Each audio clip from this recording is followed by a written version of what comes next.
बोहैथि बोसोरनि थांनाय 15 आगस्ट भारतनि उदांस्रि सान फालिनाय सानाव क'क्राझार जिल्ला आरो चिरां जिल्लानि सिङाव थानाय भारत भुटान सिमायारि ओनसोलनि माखासे हाग्रा ओनसोलखौ सिखना जोहोलाव हादरारि पार्क महरै फोसावनाय जादोंमोन। नाथाय हादरारि पार्क महरै फोसावनायनि उनावबो बै जायगायाव माखासे सुबुङा हाग्रा एवस्रांनानै हादान सिफायबाय थानाय मोनसे भिडिअ'आ समाजारि बिजोङाव गोसारनायनि उनाव सांग्रां नोगोरारिफोरनि गोसोआव गिदिर सोंलु बेरखांनाय नुनो मोन्दों। बे बिथिङाव हाग्रा बिफान, मिथिंगा अनफावरि सोरखारि नङै फसंथान, अरन एनजिअ'नि मावथिफोरजों लोगोसे पुलिसनि हानजाया हाग्रा दानस्रांनायाव सोमोन्दो थानाय सा 130 सुबुंखौ हमनाय जादोंमोन आरो सिखना जोहोलाव हादरारि पार्कखौ रैखाथि होनायनि बुब्लियाव सोरखारनिफ्राय गोख्रों राहा लानांगौनि बाथ्राखौ हलथुगाव हाग्रा खोन्दो आरो रुनिकाटा हाग्रा खोन्दो मावख'नि DFO आरो अरन एनजिअ'नि फारसेनिफ्राय खौरां बिजोंनि गेजेरजों फोरमायनायबो जालांबाय। 3 दिसेम्बर मंगलबार खालि अदेबानि मैया बे बिथिंखौ लानानै चिरां जिल्ला हाग्रा बिफाननि बानजायनायाव रुनिकाटा गोजौ फरायसालिनि नब्लाङाव मोनसे रिभिउ मिटिं जालाङो। बे रिभिउ मिटिंआव चिरां जिल्लानि जिल्ला बेंगिरि मानगोनां जतिन बरा, SP आक्साद गार्ग, BTCनि हाग्रा बिफाननि EM रनजित बसुमतारी, रुनिकाटा हाग्रा खोन्दो मावख'नि मावख'गिरि, ओनसोलनि मोनफ्रोमबो हारि, गुबुन गुबुन धोरोमनि सुबुंफोरजों लोगोसे गामिनि गामिगोराफोर, FRC कमिटिनि बिबानगिरि सोद्रोमाफोर आरो गोबां सुबुङा बाहागो लादोंमोन। गुबुन फारसेथिं मैया जालांनाय रिभिउ मिटिंआव बाहागो लानानै चिरांनि DFO कुन्जन बसुमतारी आरो चिरां जिल्लानि जिल्ला बेंगिरि मानगोनां जतिन बरा बिथाङा खौरां बिजोंनि गेजेरजों ओरैबायदि फोरमायो। मा मेसेज होनो सानगोन बे हाबाफारिनि गेजेरजों? जेब्ला समाजाव बेबादि थासारिया फैयो, बे गाज्रि थासारिनिफ्राय रैखाथि मोननो थाखाय गोबां साधु सन्तफोरनिफ्राय परामर्श लानो गोनां जायो आरो साधु सन्तफ्रानो गावसोरनो सिगां आगोलनानै बे समाजनि गेना गोरोन्थि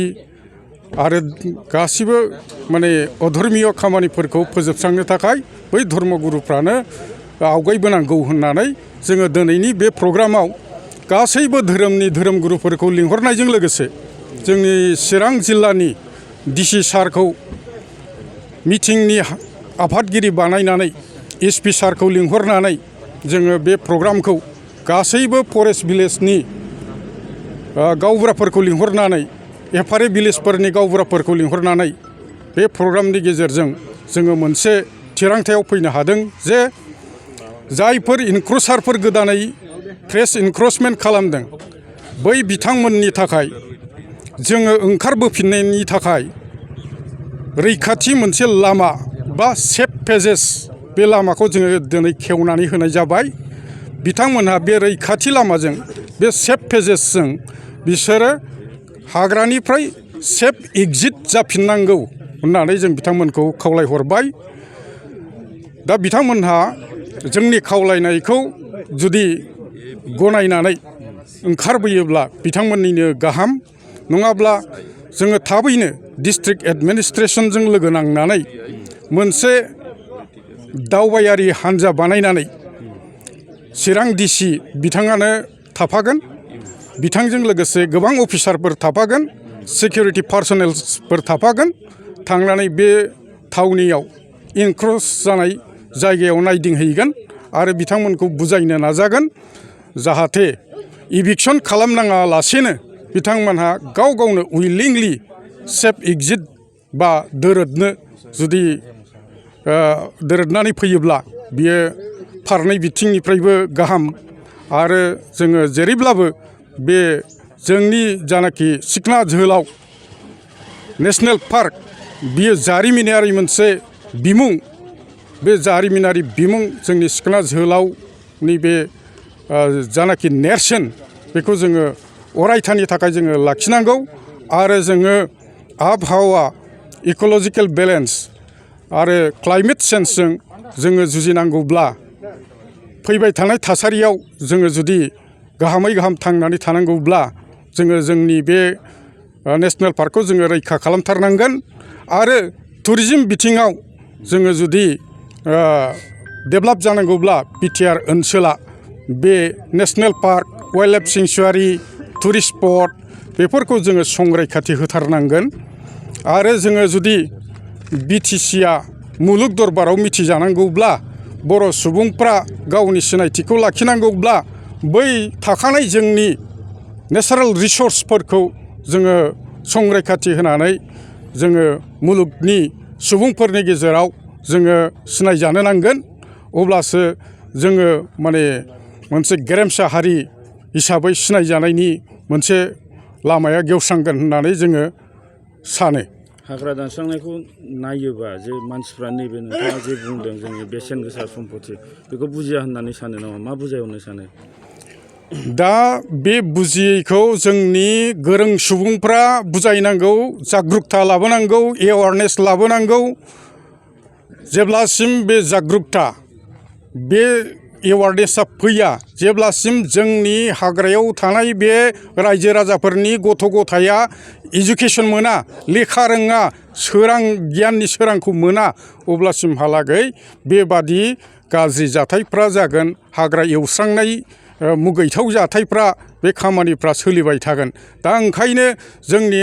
रायजो राजाफोरनि गथ' गथायफोरखौ गोजौ थाखोनि जोङो सोलोंथाइ होनांगौ सोलोंथाइ जेब्ला बे समाजनि गेजेराव गोजौ थाखोनि सोलोंथाइखौ मोनजोबगोन अब्लानो बैफोर गाज्रि खामानिफ्राव आगान सुरनाय नङा होननानै जोङो सानो गावसिनि बिमा बिफाखौ बिदा फंबायखौ बै गोरों सुबुंफ्रानो बादा होगोन फोरोंगोन बुजायगोन सांग्रांथि लाबोगोन दा ओंखायनो बयखौबो जाहाथे माने शिक्षाखौ बा सोलोंथाइखौ होनायाव सोलोंथाइखौ फोजौनायाव फेहेरनायाव जाहाथे माने बयबो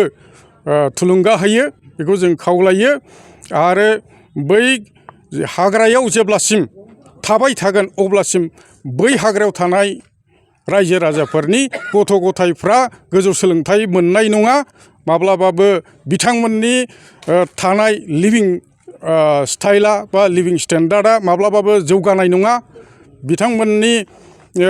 जानाखि रायजो जानायनि मानदान्दा बे माब्लाबाबो जौगानाय नङा बिनिखायनो बिथांमोनखौ जोङो हाग्रायाव हाग्रानि आंग्रोमोन्दा बुहुतफोरबायदि रायजो जायालासेनो बे सुबुं समाजाव फैफिननानै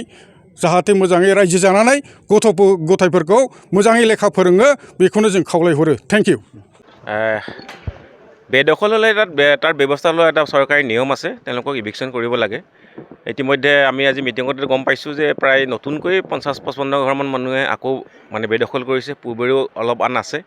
গতিকে ইতিমধ্যে আমাৰ BTR EM ডাঙৰীয়া এটা আছিলে তেখেতে যেহেতু ফৰেষ্ট ডিপাৰ্টমেণ্টটো চাই তেখেতে কৈছে ৰিলেকুশ্যনৰ কাৰণে এটা ব্যৱস্থা কৰিছে খুব ভাল কথা কৈছে আমি এইটো ৰিলেকুশ্যনৰ কাৰণে চেষ্টা কৰিম সদ্যহতে পাৰ্চনেলি আমি ৰিকুৱেষ্ট কৰিম তেওঁলোকক যদি তেওঁলোকে নিজাববীয়াকৈ তাৰ পৰা নাহে তেতিয়াহ'লে আমি চৰকাৰীভাৱে তাৰপৰা ইভিকশ্যন কৰিম যোৱা বছৰ আমি অন কেমেৰা তেওঁলোকৰ লগত কথা পাতিছিলোঁ তেওঁলোকে বিভিন্নজনে বিভিন্ন কথা কৈছিল কিছুমান নাগালেণ্ড কিছুমান মেঘালয় কিছুমান অৰুণাচলৰ পৰা অহা বুলিও কৈছে এই ক্ষেত্ৰত কি কৰিম যদি তেওঁলোকে অসমৰ নাগৰিক নহয় তেতিয়াহ'লে আমি ইয়াত সংস্থাপন দিয়াৰ প্ৰশ্ন নুঠে